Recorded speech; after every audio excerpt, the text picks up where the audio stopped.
A lot of us may take water for granted every day, but in countries like Ghana, close to 6 million people rely on surface water to meet their needs, and that leaves them vulnerable to things like waterborne illness, disease. But there's a local 11-year-old who's pretty remarkable. She's actually working to change that, and along with some help, she's raised tens of thousands of dollars to build wells to provide fresh water on the other side of the world. This morning we're joined by Josie and Amy Yamada, who together have raised more than $67,000 to build some new wells. It's so nice to have both of you in studio. So I understand, Josie, that you started doing this when you were 7 years old, right? You started raising money. What did you do at the age of 7, and did you know specifically what you were trying to raise money for? Yeah, well, I wanted to raise money to build wells in Ghana because me and my dad, we had met people at Water Access Now, which is the charity that we partner with, and I wanted to find a way to help. So we came up with the idea of Water for Africa, where we gave away free water and asked for donations at on a stand in my neighborhood, and we would educate them about the cause and tell them about the problems in Ghana. And I raised a lot of money that way. When did you know that you were onto something, when you started to see the money coming in? Well, I mean, when I started, it started with a lemonade stand. I raised $30. And then, you know, I wanted to find something good to do with the money. So we looked online and found Water Access Now. And after I had found out about the cause, I started getting donations, and I thought, I mean, my first thought when they told me that a well was $10,000.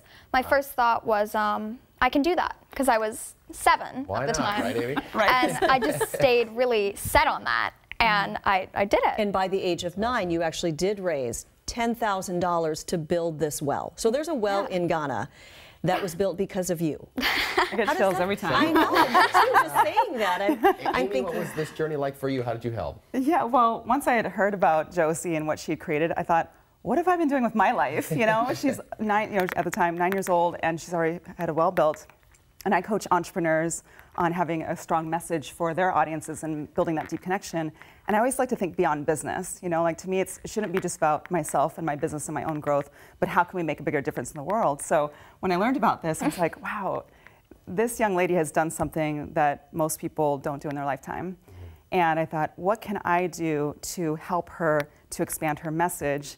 And I'm connected with a lot of entrepreneurs who have online businesses. So I thought, what if we got behind this vision and collaborated? Good pick. Yeah. So you're now 11, and you've now raised tens of thousands of dollars. Is probably just the beginning for you. What else do you want to do? Well, another thing that I want to do is I want to help people in Ghana, but I also want to inspire young girls and young kids, young children, that they can make a difference in the world, and I want to inspire other people, or everyone, you know, that they can make a difference, and I want to inspire them and have them know that they can make a difference in the world. Yeah, and that's really a great message, because I think a lot of kids hear about things going on in other parts of the world, and they say, oh, that's so sad. So far away, and wow, I'm really helpless about that. But actually, you can help, right? Because you're proving that. There's always a way to help. Yeah, so how can people help your cause if they're watching right now and they want to take part? Yeah, well, the great thing is that she has her own website, so they can go to josieswell.org, and there's a donate button right there. And I know that we had a vision at the beginning of this year of raising enough money to build 7 wells, which we've done. And I like to give a little stretch challenge. Why not go to 10 by the end of the year? You know, and think about how, like, I always think about water and how I take it for granted. I don't drink enough water, you know, and here are these people who don't even have it. And I remember there was a story that you shared on my stage. I hosted a 3-day event in Scottsdale recently called Dream Big, and had Josie speak, and we raised money there. There was a story that you had shared with me that was really moving.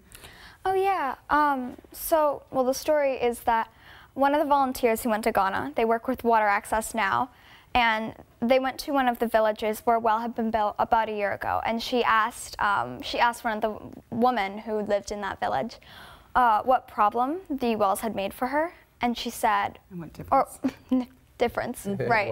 What difference the wells had made for her, and she said, well, none of my children died this year. Wow, that's powerful. That is a great story. And when you take it in, it's just, I mean, these are the problems. Yeah, not and you're literally saving lives with what you're doing. So that's really impressive. Josie and Amy, thank you so much. Thank you.